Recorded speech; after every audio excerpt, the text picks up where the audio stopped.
Hello po sa lahat, it's me again, Madiskarteng Nanay, at ngayong araw, bibigyan ko kayo ng dagdag idea para mas mapabilis tayong makapag-prepare ng pang-merienda, pang-breakfast sa ating mga chikiting at lalo na pang midnight snack kung nagkikrave ka. So meron ako mga in-order sa online, Shopee, ayan, at i-unbox na natin. Unang-una itong kanilang sandwich maker and waffle maker ng Joyoung. So dalawa yung kanyang palette o hulmahan, ayan. Tapos, meron siyang kasamang manual na hindi natin binabasa, syempre. Tapos, meron na rin tong adapter. Ayan. So, bali itong kanyang, ito yung para sa sandwich maker. So, natatanggal po ito. Then, pwede niyong palitan ng pang waffle maker. Ayan. Taas baba ay umiinit.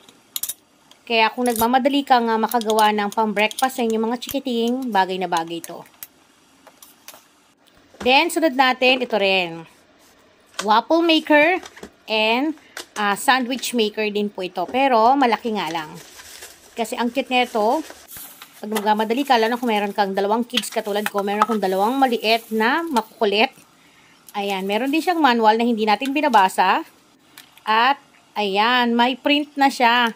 So, pag nagluto ka rito ng waffle, dumidikit po yung print na yan. Mamaya, makikita ninyo. Kasi itatry natin yan. So, sunod natin ang ito. Yung pinaka napakaganda at tuwang-tuwa si Love.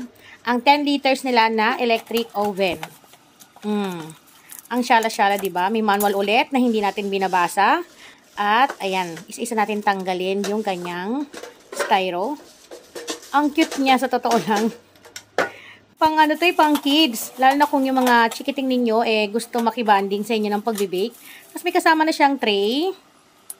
Ayan. Tapos eto pa. Then taas at baba, umiinit din po yan. May timer siya up to 60 minutes and yung kanyang init umabot hanggang 20 to 20 Celsius or 220 Celsius ang init. Ayan.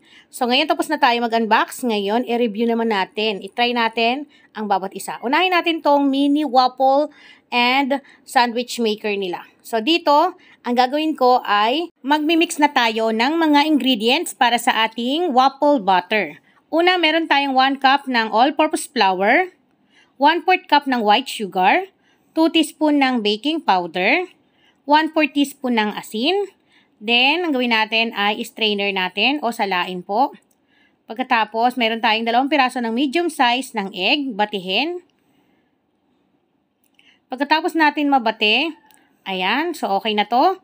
Ang gagawin natin, maglagay lang tayo ng butas sa gitna, mag-add ng 1/4 cup ng milk powder, 1/2 cup ng tubig, 1 tablespoon ng butter, then ibuhos ang ating 2 piraso ng itlog at i-mix.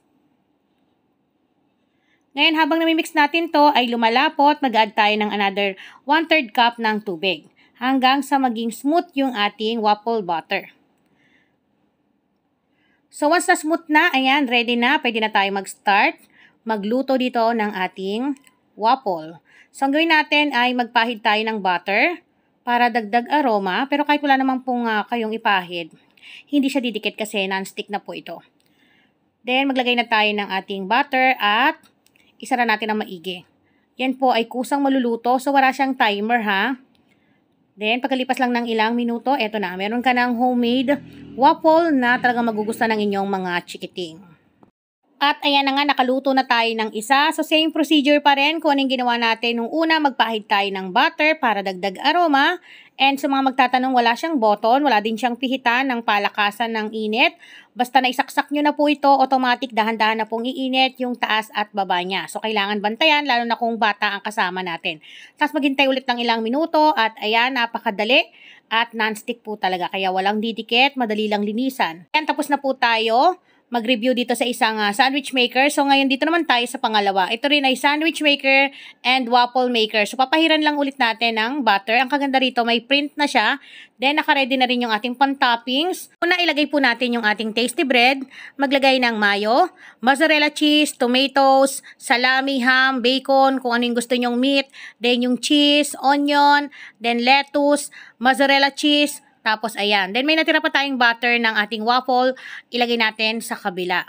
Para makita nyo yung design niya mamaya kapag naluto. Tapos, idiin lang po ng maigi. And, ayan. Pagkalipas lamang po ng 3 minutes, meron ka ng napakasarap na sandwich and yung ating waffle na talagang may print pa. Ang cute to, nakakaakit sa mga chikiting. So, slice natin para makita ninyo yung ating palaman sa loob ng ating sandwich. Kaya kung meron kayong mga chikiting, sigurado maingganyo silang kumain. Nakakagutom. Siyempre, yung ating waffle na napakaganda ng design. Ilipat na rin natin dito yung naluto natin kanina. At ayan, napakadali lang pong linisan. Para naman sa ating panghuling, i-review ang Joyoung 10 liters electric oven. Ayan, yung ilalim po niya ay nabubuksan, kaya madali lang linisan. Tapos, may kasama na siyang tray. Ngayon, maglalagay lang po ako ng parchment paper para sa ating pagluluto, para hindi dumikit. Maglagay ng 2 tasty. Tapos dito para tayong gagawa ng pizza. Maglagay lang ng mga toppings, depende sa inyo. Tomatoes, onion, salami, cheese, tas mozzarella cheese, ganun lang kadali. Then pagtapos natin maglagay ng toppings dito sa ating tasty, ipipreheat po natin yung ating oven ng 180 Celsius ang init. Ibibake natin to ng 20 minutes. So, nag-adjust lang ako or nagdagdag ako ng 5 minutes dahil ipipreheat natin siya ng 5 minutes. At nakikita nyo, taas at baba ay umiinit po. Then, once na okay na, ilagay ang ating pizza at hintayin hanggang sa maluto. At ayan na nga, pagkalipas lamang ng ilang minuto ay meron ka ng masarap na homemade pizza na pwede nyong ihain sa inyong mga chikiting.